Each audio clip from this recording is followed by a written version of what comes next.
Ever feel kind of like ungrounded, like you're just floating along, no solid base? That's interesting you say that because that's exactly what we're diving into today, the root chakra, that fundamental energy connection, right, to the earth. Okay, so like our roots, literally. Exactly. Think of it like a tree's roots. It's what gives us stability, that feeling of belonging, Yeah. that base for everything else. So what happens when those roots are kind of shaky? Does it actually, mess things up in our lives? Absolutely, big time. When the root chakra's blocked, or even just a little out of whack, it can show up in all sorts of ways. Anxiety, always feeling scared, even just struggling to focus on everyday stuff. So it's not just a feeling, like it has real consequences. Oh, yeah.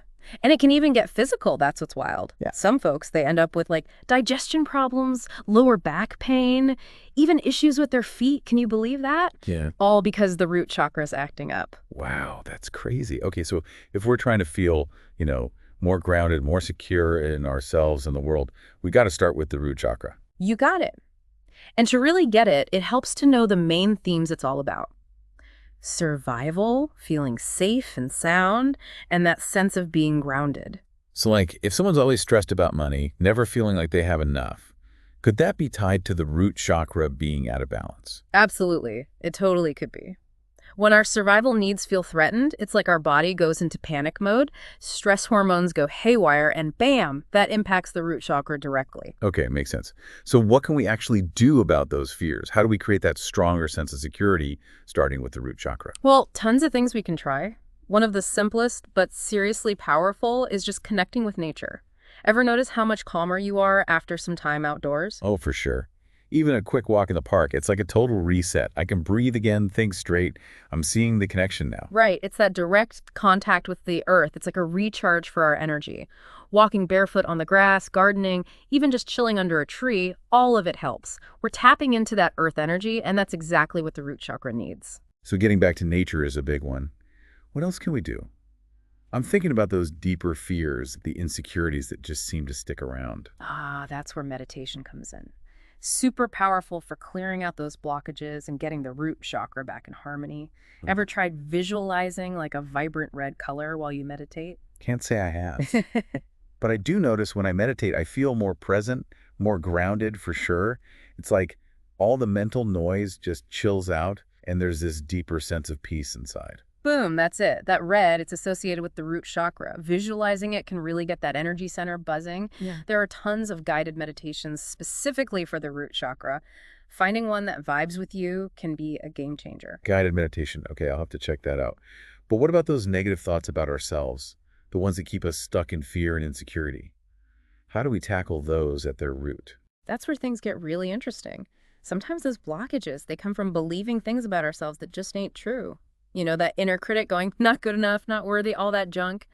And that voice, it can mess with the root chakra big time. So it's not just what's happening around us, but also what's happening in our own heads, the stories we're telling ourselves. Exactly. And the root chakra, it's super sensitive to those stories. When we're constantly putting ourselves down, it's like we're cutting off the energy supply to our foundation. So how do we rewrite that script? How do we start being kinder to ourselves, in our own thoughts? One way is using affirmations. It sounds kind of cheesy, but it works. By saying positive things about ourselves out loud, things like, I'm safe, I'm worthy, even I'm grounded, we start to reprogram our minds. I've heard of affirmations, but do they really work, just saying these phrases? It's all about repetition and believing it when you say it. By doing it consistently, we're literally creating new pathways in our brains, replacing those old negative tapes with something more empowering. It's like training our minds to focus on the good stuff, and that changes everything, our energy, how we experience the world. So it's not just wishful thinking. There's like actual science behind it. You got it. Mm-hmm. And try combining affirmations with physical stuff like yoga or dancing. That can supercharge things. It gets us connected to our bodies, releases tension, and gets that energy flowing again. All good things for the root chakra. Yeah, I definitely notice that when I'm dancing or doing yoga.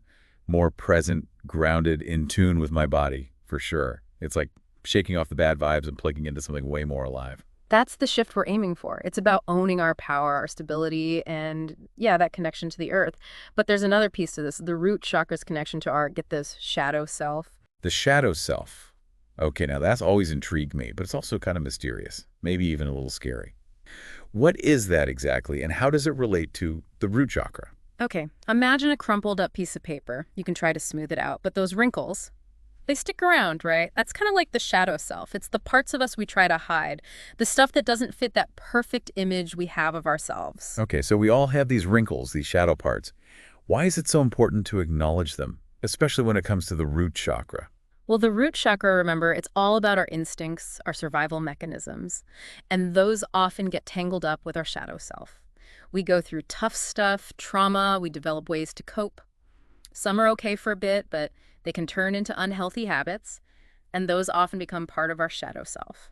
So our shadow is holding on to past hurts and fears, which then block the root chakra, preventing us from feeling truly safe and secure now. Like carrying around all that baggage, it weighs us down. Exactly. And that's why we got to acknowledge and integrate that shadow self, not fear it or pretend it's not there. By facing those parts of ourselves we've been avoiding, we can actually start to heal those old wounds and build a stronger base. That makes sense, but sounds kind of daunting too. How do we even begin to do that? It seems tough to face those parts of ourselves we've tried so hard to hide. It's a challenge, but it's also freeing, really. First things first, got to have self-compassion. Remember, the shadow self, it's not something to be ashamed of. It's part of who we are, the whole package. So instead of judging those shadow parts, we're approaching them with curiosity and kindness, like extending a hand to those parts of ourselves we've banished to the shadows. Exactly.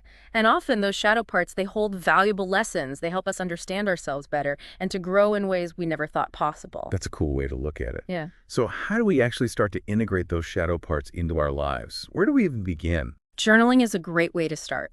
Just write down your thoughts and feelings, no judgment. Let yourself explore those darker emotions, the thoughts you'd usually push away. So it's about creating a safe space to express those hidden parts, even if it feels weird at first. Exactly. And as you write, you might notice patterns, recurring themes that give you clues about your shadow self. Like we're starting to uncover those hidden beliefs and patterns that might be holding us back. You got it. And once we bring them to light, we can start to challenge them, choose new beliefs that are more empowering. This is fascinating. It's like we're taking back those lost parts of ourselves and making them whole again, like we're finally becoming complete. That's it. And as we do that, our connection to the root chakra strengthens, which helps our overall well-being in a big way. This is giving me so much to think about. We've explored all these layers of the root chakra, from basic survival needs to integrating our shadow self. But is there a way to take this further? Is there like a mastery level when it comes to the root chakra? Absolutely. Mastering the root chakra, it's about embracing every part of who we are, realizing that both the good and the bad are expressions of something bigger, something divine. It's about going beyond that good versus bad thing and embracing wholeness. That sounds deep, but also a bit abstract. What does it actually look like to master the root chakra? There's this concept called stopping the world. Imagine you could just pause everything, all the noise, the distractions, and just be with yourself like you're the only one that exists. Wow, I can see that. Stepping out of the chaos and into this space of pure stillness, pure presence. Exactly. And that stillness, it's essential. It lets us connect with our true nature to recognize that every part of us, the perfect and the imperfect, is an expression of something divine. It's about going beyond good and bad, right and wrong, and just being whole. This idea of stopping the world and connecting with our true nature is beautiful, but how do we actually do that in our everyday lives? How do we find that stillness and presence? Guided meditation is a powerful tool, specifically one that focuses on your heart center as this sacred space. Imagine your heart as this place of pure love, acceptance, and healing. Breathe deep, visualize that space, and feel the peace and calmness that's already there inside you. I love that imagery. It's like creating a safe haven within ourselves, a place we can always go back to for peace, love, and healing. And as we cultivate this inner sanctuary, what happens then? As we build that sanctuary, we start to see that mastering the root chakra isn't about being perfect in some outward way. It's about embracing our whole selves with all our complexities and contradictions. That's such a profound insight. It's a beautiful reminder that this journey of self-discovery and growth is an ongoing thing, a dance between the light and shadow, the perfect and imperfect. And ultimately, it's about coming home to ourselves, to wholeness and authenticity. But how does this all connect back to the root chakra? It all ties back because when we cultivate that deep self-acceptance and embrace all who we are, our root chakra naturally becomes more balanced and grounded. It's like we're strengthening our foundation from the inside out. And that's the essence of mastering the root chakra, creating a sense of unshakable stability and security that comes from loving and accepting ourselves exactly as we are. This is powerful stuff. It's like we're not just working on the energetic level, but also transforming our relationship with ourselves and with the world around us. And I feel like there's even more to explore here. There is. And what we'll uncover next is how this mastery of the root chakra can ripple out into all areas of our lives, our relationships, our work, our creativity, even our spiritual connection. Okay, now I'm really intrigued. I can't wait to dive deeper into all of that. So we've talked about how a balanced root chakra helps us feel grounded and secure, but let's look at how that ripples out into other parts of our lives, especially relationships. Yeah, that makes sense. When I'm feeling off-center, it definitely affects how I interact with people. Exactly. When the root chakra is out of whack, we tend to come at relationships from a needy place, either clinging on for dear life or pushing everyone away because we're scared of getting hurt. It's like we're looking for something outside ourselves to fill this void inside. So someone who keeps jumping from one relationship to another, always searching for that perfect person to make them whole, could that be a root chakra thing? It's definitely something to think about, not about diagnosing, but more about understanding those energy patterns, right? When we're trying to use someone else to fix what's going on inside, it rarely works out the way we hope. Right, it's like building a house on sand. Not very stable. Exactly. And it's not just romantic relationships, it's friendships, family, the whole shebang. If we don't have that inner security, we end up projecting our insecurities onto everyone else. So it's not just about finding the right people, but about being the right person, energetically speaking. Got to do the inner work first. 100%. And that's where mastering the root chakra comes in. It's about cultivating that deep, unshakable sense of self-worth and stability. Then we can show up in relationships as whole, complete beings, not just looking for someone to complete us. I love that. So instead of needing validation from others, we're radiating confidence and groundedness from within. Yeah. And that attracts healthier, more balanced relationships. Exactly. We can set boundaries, we can communicate our needs clearly, and we attract partners who appreciate us for who we are, not for what they need us to be. That's a game changer, for sure. Shifting from desperation to empowerment in relationships, that's huge. It is, and this empowerment doesn't stop there. It spills over into our work and our creativity, too. Oh, now you're speaking my language. I'm always fascinated by how energy and creativity are connected. So how does a balanced root chakra affect our creative flow? Think about it this way. True creativity means taking risks, putting yourself out there, being okay with not knowing how things will turn out. But if our root chakra is out of balance, those fears and insecurities, they'll hold us back every time. It's like that inner critic goes into overdrive, telling us we're not good enough, our ideas are stupid, why even bother? Bingo! It's all coming from that same shaky ground. But when we master the root chakra, we develop the courage and confidence to go after what we want, even if it's scary. Instead of shrinking back, we're using those challenges to grow, tapping into that primal power we talked about and letting it fuel our creative fire. Yes. And what's amazing is that when we're coming from that grounded, empowered place, the creative process becomes so much easier and more joyful. Ideas flow more freely, and we don't get so hung up on the results. Yeah, it's like we're trusting the journey. We know that even if we mess up, we've got that solid base to fall back on. Less pressure, more freedom to play and explore. Exactly. That sense of freedom and playfulness is crucial for creativity to blossom.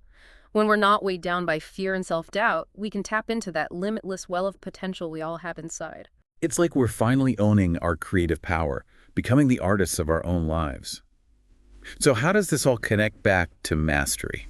What does it really mean to have mastered the root chakra? Mastering the root chakra, it's not a finish line, it's a journey. It's about cultivating a deep sense of trust and connection with ourselves, but also with something bigger. We're getting into the spiritual realm now, aren't we? I've always felt like our energy and spirituality are linked, but it's felt kind of mysterious. It's a beautiful mystery, and the root chakra plays a big part. Think of it this way. Our root chakra anchors us to the earth, to the physical world. But our spiritual awakening is all about transcending those physical limits and connecting with what lies beyond the divine universal consciousness. So we need a strong foundation in the physical to reach higher and connect with those spiritual realms. Can't take off without a solid runway, right? Perfect analogy. And a balanced root chakra provides that runway. It gives us a sense of safety and security that lets us detach from the material world and open up to those higher frequencies, those higher levels of consciousness. It's like we're letting go of the fear, the insecurity that need to control everything, and trusting something bigger to carry us. That's beautifully put. That surrender, that trust is at the heart of spiritual growth. But I imagine it's tough to hold on to that trust and security all the time, especially when things get tough. Absolutely. And sometimes the process of spiritual awakening itself can throw the root chakra out of balance. Really? That's interesting. Why is that? Well, when we start waking up to who we really are, connecting with those higher realms, it can be disorienting. It's like our whole world is changing, and we might feel ungrounded, even scared of losing touch with reality. Yeah, that makes sense. It's like we're recalibrating our entire system, and the root chakra, which is all about stability, might freak out a little. Exactly. That's why it's so important to keep working with the root chakra as we go through the spiritual awakening. We need to keep strengthening that foundation, even as we're expanding our consciousness and exploring those higher realms. So it's all about balance, right? Yeah. Being grounded in the physical world while also reaching for those spiritual heights. We need both to truly thrive. Exactly. That balance is crucial for navigating the spiritual awakening process gracefully. It's about bringing those higher frequencies, that spiritual wisdom, into our everyday lives, living more authentically, purposefully, in alignment with our soul's purpose. This is so powerful. It's like we're weaving the earthly and the divine together, creating a life that's both grounded and expansive. Exactly. And the root chakra, as our foundation, is always there to support us. It's an endless well of strength, stability, and vitality that we can tap into at any time. I'm starting to see the root chakra in a whole new light. It's not just about our physical and emotional well-being, it's about our creativity and our spiritual growth too. Yeah. And I feel like there's even more to uncover here. You're right. The root chakra opens so many doors, and one of the most fascinating is its connection to our primal power. Okay, primal power, I'm all ears. Tell me more. Let's dive into that after we take a moment to absorb everything we've learned so far. Close your eyes, take a deep breath, and feel that grounding earth energy flowing up through your root chakra, nourishing and supporting you every step of the way. All right, let's talk primal power. It sounds like this incredible well of energy and strength we all have inside. It is. Remember how the root chakra is tied to our survival instincts? That's that primal energy, the raw life force. It's there, just waiting to be unleashed. So it's not just about feeling grounded and secure, but about tapping into this power that can help us tackle challenges and create the life we want. Exactly. It's about action, creation, bouncing back from anything. Like a seed pushing through concrete to sprout. That's root chakra energy in action. Okay, I'm getting a sense of it, but why is it so hard for some of us to access this power? Why does it feel so hidden? Good question. A few reasons, actually. Sometimes it's what society tells us. Be polite, don't get angry, don't be too much, especially for women. It's like we're told not to rock the boat, to play small. It's true. We're often told to dim our light, to fit in. I can see how that would block the root chakra, keep us from owning our power. Absolutely. Those messages can make us afraid of our own strength. We worry about being judged, rejected, or even hurting others if we let it all out. Like we're scared of what might happen if we unleash that power. And that fear keeps us stuck, playing small, living a life that's way less vibrant than it could be. But mastering the root chakra, that's how we heal those old wounds and reclaim that primal power. Okay, so how do we break free from those limiting beliefs? How do we step into our power without freaking out? First step, awareness. We got to recognize those ingrained messages, those beliefs telling us to stay hidden, that our power is dangerous. Like shining a light on those shadows so we can start changing them. Exactly. Then we challenge them. Are Yeah. they really true? Are they helping us? Do they fit with the powerful, authentic people we truly are? It's about questioning those old stories and creating new ones that empower us, help us grow. That's it. And as we do that, as we embrace our primal power, our energy shifts. We feel more grounded, more confident, like we can create anything we set our minds to. It's like we're claiming our birthright, becoming those powerful creators, those forces of nature we were always meant to be. That's a pretty amazing feeling. It is. And this power, it's not about aggression or control. It's life-affirming, a creative energy that helps us make our dreams real and make a positive difference in the world. So it's about using our strength to create and contribute, not to conquer or control. Exactly. When we embrace this power with love and compassion, it becomes a force for good. This is so inspiring. It's like our personal work is also helping to create a more empowered, more awakened world. That's the beauty of it. As we master the root chakra, we realize we're all connected. When we step into our power, it inspires others to do the same. It's like a ripple effect, a beautiful chain reaction of empowerment. And that leads us to one of the most fascinating aspects of the root chakra, its connection to other dimensions. Other dimensions. We talked about this a bit earlier. I'm so ready to dive deeper. What exactly does that mean? Well, many spiritual traditions believe that the root chakra is a portal to these subtle realms, dimensions beyond our normal senses. It's like a doorway to expanded consciousness. So it's not just about being grounded here, but using that grounding to explore those other realms. Exactly. It's about recognizing we're multidimensional beings, and the root chakra helps us access those other parts of ourselves. So those intuitive flashes, those synchronicities, those moments where you just know something, those could be glimpses into those other dimensions. Absolutely. And as we master the root chakra, we become more tuned in to those subtle realms. Our intuition gets stronger, our connection to the divine deepens, and our lives start to feel more meaningful, more purposeful. This is incredible. It's like opening a door to a whole new universe, a world of magic and mystery that's been there all along, just waiting for us to discover it. Exactly. And when we bring those experiences into our lives, we bring a little bit of that magic and mystery into the world. We become like beacons, showing others what's possible. This has been such an amazing journey. I feel like I've gained a whole new understanding of the root chakra and how it can transform our lives. Remember, this is just the beginning. Exploring the root chakra is a lifelong adventure. It's about growth, transformation, and discovering the wonder that's within us all. Thank you so much for sharing your wisdom and insights. I feel so grounded, so empowered, so connected to those infinite possibilities within. It's been my pleasure. And to our listeners, keep exploring, keep growing, and never be afraid to shine your light. And that's a wrap for another deep dive.